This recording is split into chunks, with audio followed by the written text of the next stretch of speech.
Thanks, sir.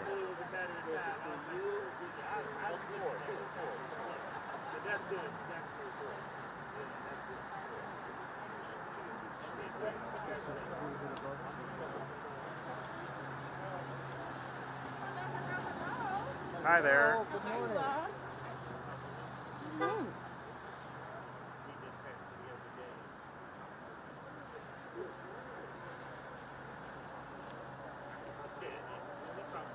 Are we good to go? We're going to get everybody lined up. Everybody over here?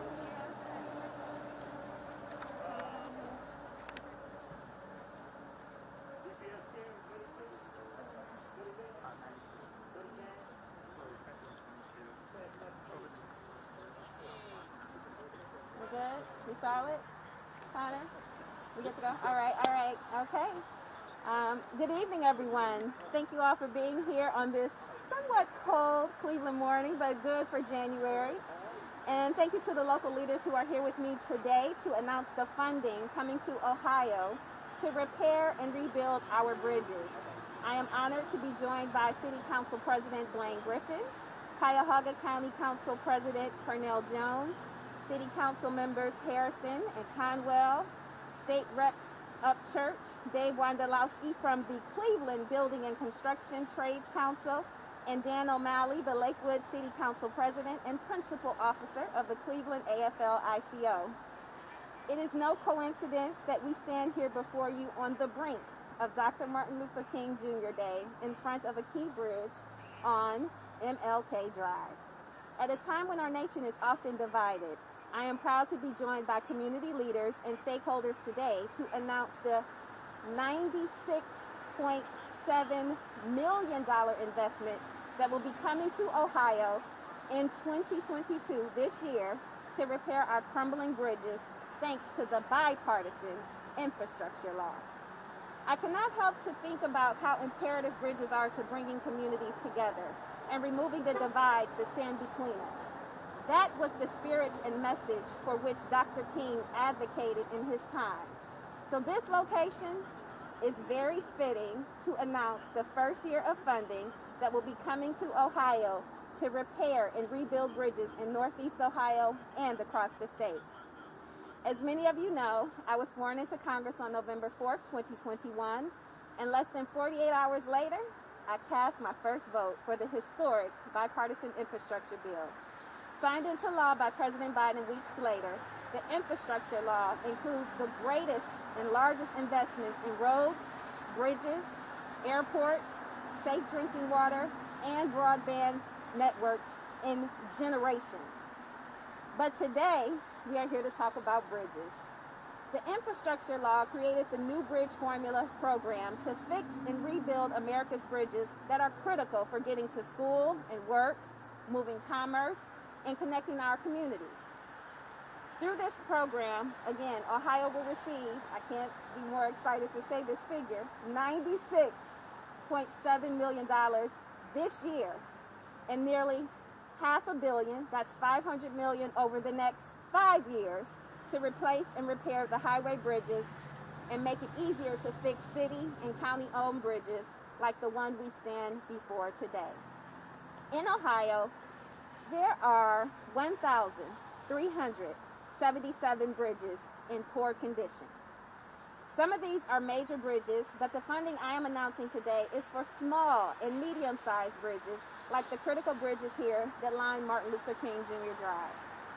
You know, I grew up not too far from here, so I know firsthand just how important this road and these bridges are to our community. The bridge behind us today may be small, but it has a big impact. More than 20,000 Clevelanders traverse this bridge each day to work to the hospitals or up the roads to schools. Yet, it was constructed more than a century ago, and it is in poor condition according to its latest inspection. That makes it one of the most heavily trafficked, structurally deficient bridges in the entire state of Ohio. Let me say that again. In the entire state of Ohio. This bridge already tops the list of states' small bridge priorities, and that is why I am hopeful that this bridge and other bridges like it will receive the critical federal funding for repair. All up and down Martin Luther King Drive, there are bridges just like this one that could benefit from this injection of federal funding. But it does not stop there.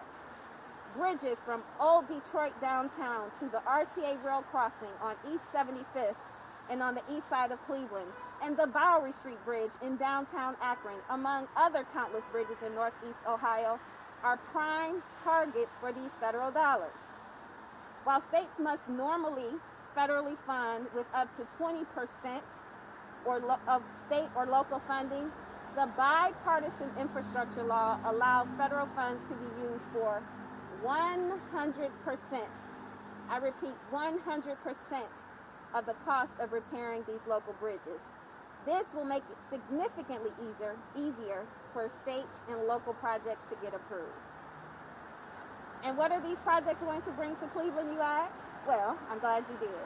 Jobs, but not just any old jobs, good paying union jobs. Jobs that cannot be outsourced. Jobs, better bridges, safer communities, stronger economic growth. That is why I'm so excited to announce this critical stream of funding from the bipartisan infrastructure bill. Now, I will turn it over to the local elected officials and labor leaders who can speak to how this federal funding will benefit our district. First, I would like to introduce my friend, Cleveland City Council's newest president, Council President Blaine Griffin.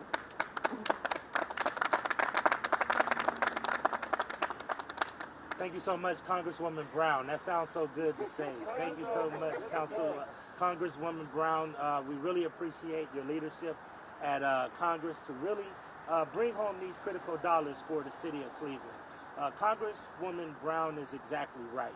You know, Cleveland is built as a city for 950,000 people. That infrastructure is still in place for that 950,000 people.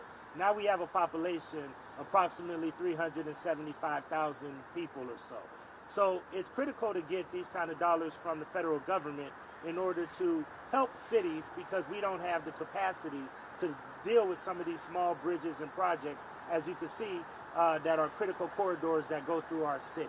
So we are excited to have this investment in the city of Cleveland. We look forward to continuing to work with this bipartisan bill to make sure that we assess all of these infrastructure needs that we have through our city and make sure that these dollars go to good use. We're also glad that we get a chance to get good labor jobs in the city of Cleveland. I tell everyone, whenever we do government, good government often consists of three things. It consists of a social impact, an environmental impact, and an economic impact. These dollars and this critical investment in the city of Cleveland will address that triple bottom line that we need in order to make Cleveland's infrastructure strong and durable for the near future. So once again, thank you, Congresswoman Brown. I'd like to thank the Biden administration and all of our congressional representation that really saw fit to make Cleveland a critical investment for these infrastructure dollars at this day and time. So thank you so much, and I look forward to it, and I believe that it is my privilege and honor to bring up the next person, who is County Council Pernell Jones. Thank you.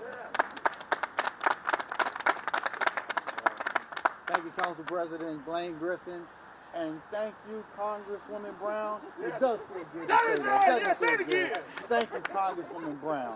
Thank you for your hard work. In your short time there, you have had an immediate impact on this community. The need of repairing bridge work is critical. We don't think about it because we see these bridges and they're not the sexy projects, but they are needed for our community. And these dollars are important. And I just have to re-emphasize what the Congresswoman has said. 20% is being waived. The local dollars that are typically contributed are not needed now. They are being waived, which allows us to continue to use our dollars for the community in other ways. And one, to simply be able to access these dollars when we don't have to find 20%. So this 100% provision of providing of these dollars is huge. Cannot emphasize that enough. So again, I am just excited for our Congresswoman, for the community, and the hard work that's being done by all here today. And again, just thank you, Congresswoman. Appreciate you. All right, thank you. up, we will hear from Representative Upchurch. Thank you so much. Thank you, Congresswoman Brown. It does feel good to say that. I think I've been saying it the longest, though. I want to thank everybody for coming out. I want to thank all of our community stakeholders, local elected officials. Welcome to the 10th House District. This project is very important, and these funds are very important. They'll have a direct impact on the quality of life of our residents. They'll have an economic impact. And this is what we talk about when we talk about partnerships, federal government working with state and working with local government. Our Congresswoman understands that, and this is a direct impact of those type of relationships. So again, I want to thank everyone for coming out. I want to congratulate you, Congresswoman, on your leadership and working with us here in Cleveland. And next, I think it's remarks from Dave Wondolowski.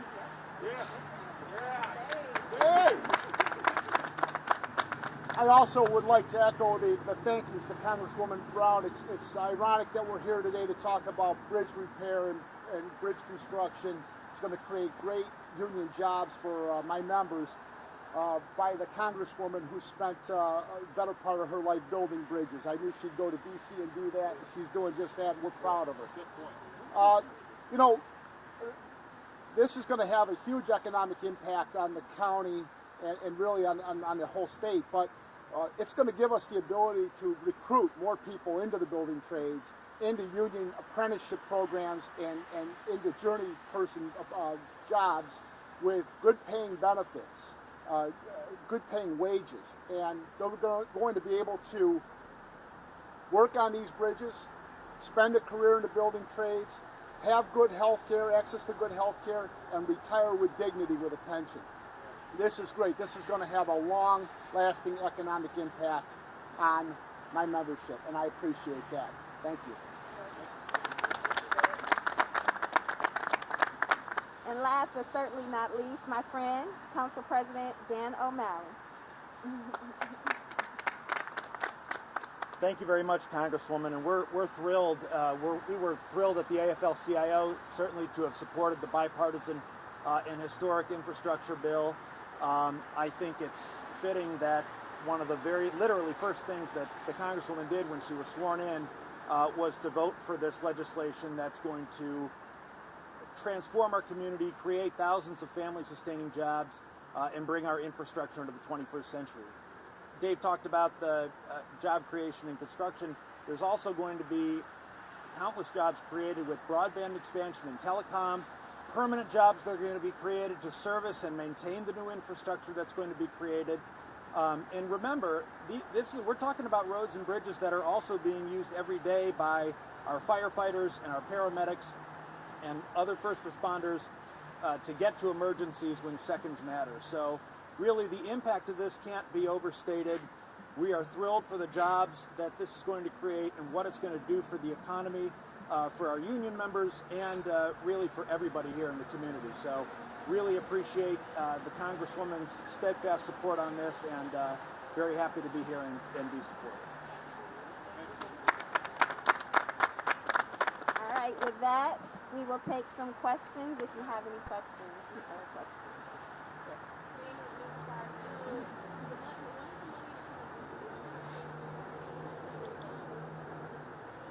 That's a good question. So the question was, when will the money start coming in? And the state actually has the final authority on that. So the funds will be available, and the reason we're standing here today is because this is one of the top priority projects that they've also identified. So I think we can probably see, hopefully, cranes in the air or shovels in the ground by the end of the year. And then you mentioned something great. It's going to bring more jobs to the area. If you had to give just a roundabout number, nothing exact, how many do you think jobs will this bring in? Well, I would yield to probably Dave Wondolowski, who's a little bit more experienced, but I would say easily hundreds of jobs. Several hundred jobs. Okay, just so we can get that. Several hundred new jobs will be created at a bare minimum. And when was the last time the state got something like this and actually saw this much funding coming in specifically dedicated to bridges? It's decades. I mean, we're talking, thankfully, because of the federal investment, this is a shot in the arm for the Northeast Ohio, but our state. Many of these projects, as Council President Jones spoke about, require some kind of red tape or bureaucratic processes and policies that make it challenging for some of our small bridges to get the attention that it needs. So it's been a long time, so this is long overdue. I jokingly like to say that even the federal government was working on this for 5 years before I came, and as Dan O'Malley pointed out, I got it done on day 2. So. Now, are you going to have to communicate with the state at all, and state leaders, in order to secure funding in certain parts of the state? So what we have are committed to doing is overseeing the process. What we want to make sure is that we're getting the funding distributed equitably. So I'm proud to say, as a member of the Oversight Committee, that is a charge that we will be taking up to ensure the resources will be allocated equitably. All right. Okay, thank you. Thank you. God bless you all. Thank you so much.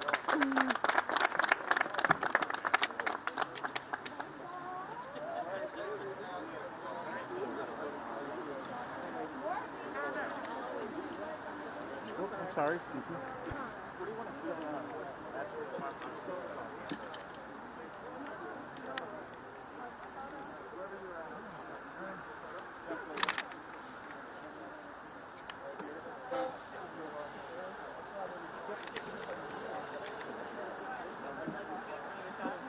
No, not at all. Where are they? Let me see if they want us to. Thank you.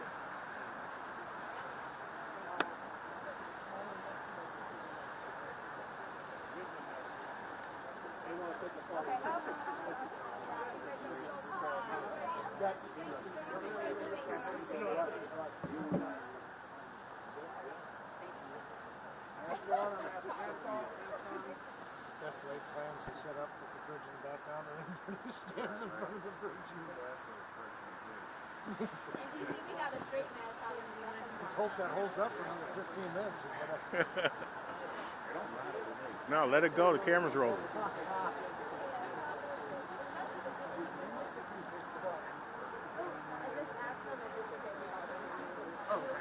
Yeah, I think so. If that works, like you both.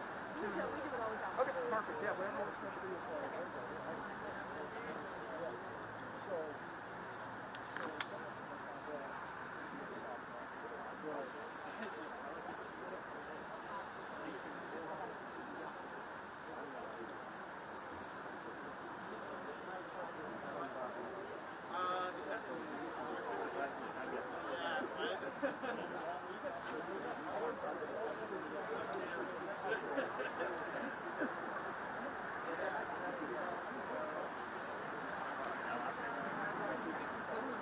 Right.